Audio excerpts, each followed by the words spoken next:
Alrighty, welcome back.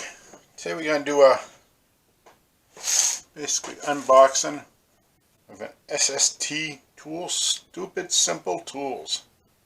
Out of Gainesville, Florida. They're on eBay. I was looking for a tramming tool for the new machine I bought, the lathe mill combo. And I knew this was going to be a little more complicated because of the column and the setup of the machine. So I said, hey, I'm just going to buy a tool for the job finally. And so ordered this less than a week to get it in, a day earlier than it said it was going to be here, so that's good news. And I opened it when it came in because I wasn't even expecting it today, but basically the tool comes with 2 dial indicators and probably instructions and what tool they make, which is, definitely anybody that has a machine can make one of these, but I like this design, and it's adjustable, 3 different widths, lengths, whatever you want to call it, 6-inch, 4.5, and 3-inch, and that's what I liked about it. Adjustable, like I say, anybody can make this. You could copy this easily, and we all have dial indicators laying around, but for the price and the reviews and the quality, I said I was just gonna buy this and go that route, and so I could spend more time instead of making it, more time setting up the machine so I can use it, because really you'd want to set up the machine before you use this. So that's why I really bought it, because I want to get this machine set up. I spent a while getting the lathe dialed in perfectly, so I was going to make sure I get the tramming done too. So let me read the instructions here. I'll break out the dial indicators now while you can still see them, see what the quality is. I'm sure they're not the best ones out there, but the comparative measurements here, so they're the same brand. That's what I was concerned about. I have a bunch of indicators, but they're all different, so I wanted to go with the one with everything the same.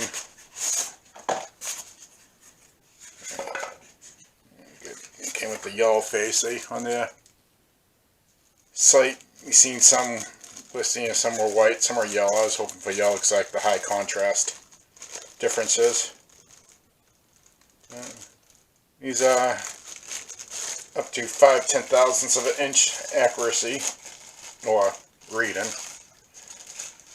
Accuracy is another thing, but that's good. So very sensitive. Let's see what the little certificate of inspection accuracy says. Yeah. They were made June of 2019, so not a year old. Inspecting number 1, so that means there's one guy inspecting them. It even has a serial number. We'll have to compare the two to see if it's the same number or they're different. It looks handwritten, so maybe they have differences. Oh, it does have a serial number on the side of it. Yeah, so let's see if they're different. That'll be interesting.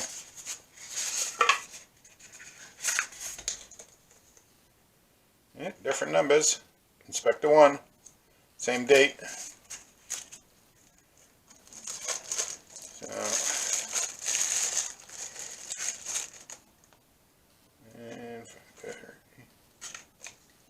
Yeah, so hey, at least that's good, and it's handwritten.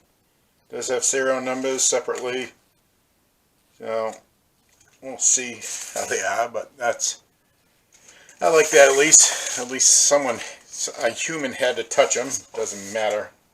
Doesn't say if the human was good or not. And that's what the kit is right there. Let me read a little bit, and I'll bring it back. Alrighty, pretty simple instructions. American Allen wrench, size 3/32. Of course, I grabbed the metric set first. So basically, you pick where you're gonna go. Your 6, 4.5, or 3. I'm going with the 6" because my table is just about right there. And I say seat the indicator down, and tighten the set screw, and repeat. Pretty simple instructions.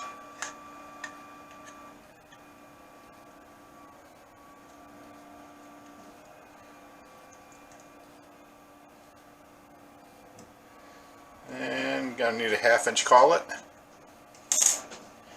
And it's up in the mill. I'll bring you back. I'll get a 1/2" collet out. I'll bring you back to the mill.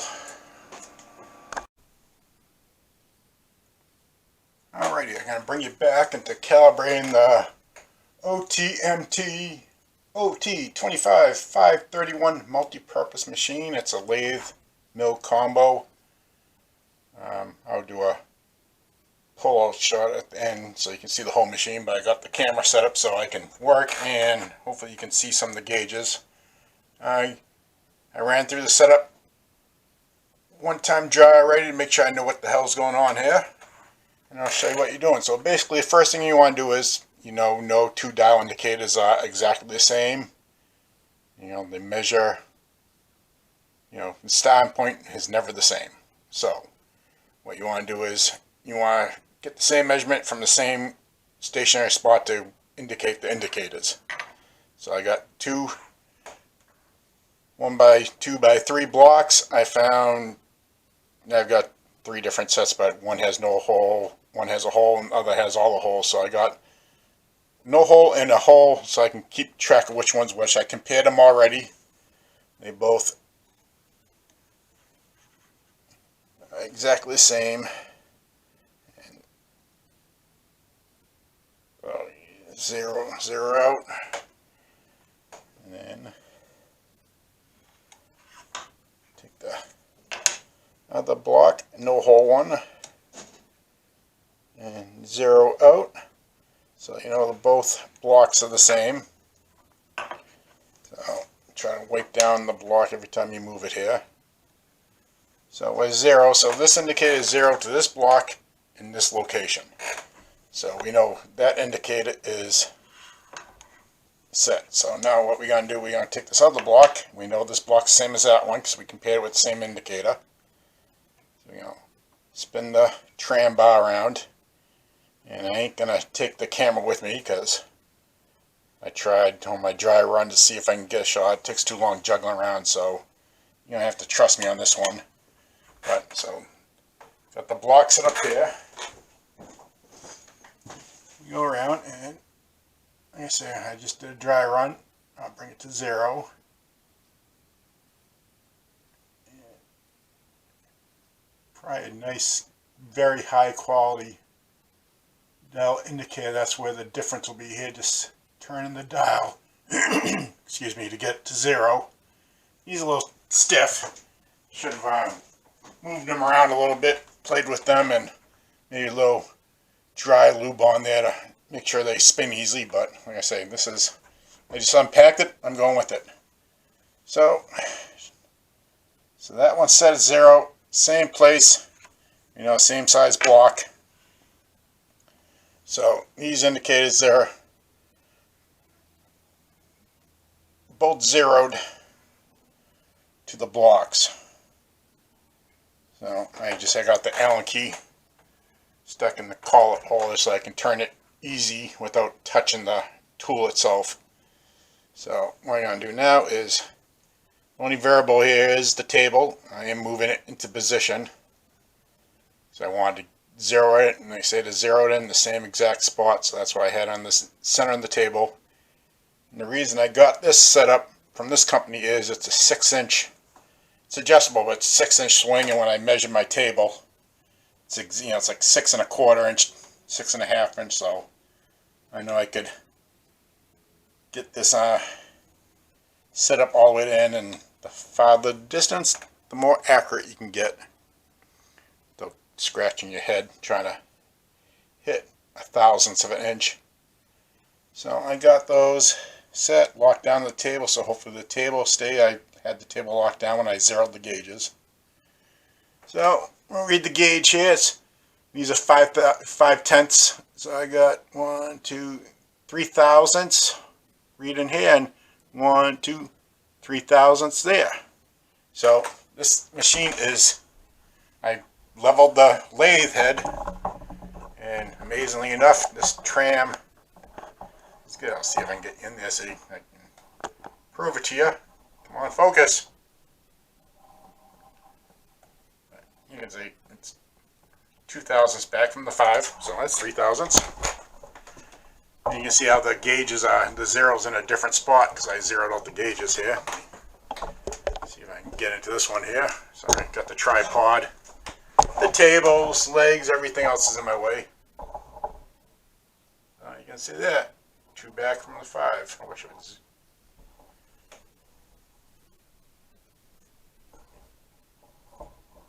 Focus a little bit better, but that's 3 thousandths. So by my knowledge, which is not the best, and by the instructions on this gauge set, and by watching a few other videos, I think I did this as best as I could.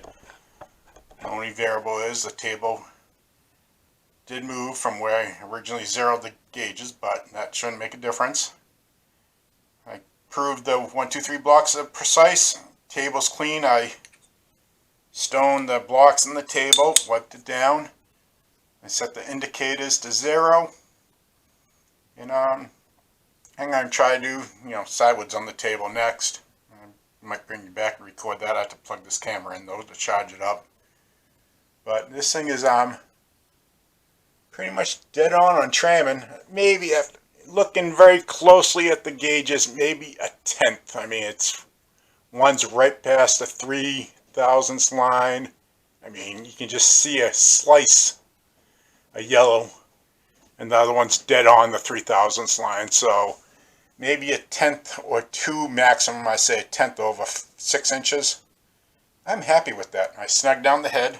I can bring you back for that. I'll show you the machine here. Okay, that's the machine. Like I say, combo lathe. I precision leveled the bed. That was fun. It's 2 10,000ths over 2 feet gauge, level, precision level. I got the front, the rear corner of this pad on the other side, the mount pad, took a piece of paper as the shim. I didn't have any shim stock thinner than that, so I used a piece of paper. And so I got, on the lathe, I got a cut with no tailstock attached, just chucked up, 6 inches, stick out, 5 inches of cut. I got 7 10,000ths of an inch taper. That took me a long time to get. I started out at a lot, double, triple that. So I got it down, I threw it in the chuck where it's repeatable down to 2 10,000ths of an inch, just switching pieces, rechucking, cutting again. And so on the lathe head, it splits from the column this way, it pivots. You can pivot the whole head out of the way. So you have a wide open area where you could drill behind the machine, in front of the machine. You can use it like a floor drill press. I can swing it towards me and, have a piece of stock that's 5 feet tall and drill into it. You mount a vise to the floor or something like that. But you do that by loosening these 2 bolts.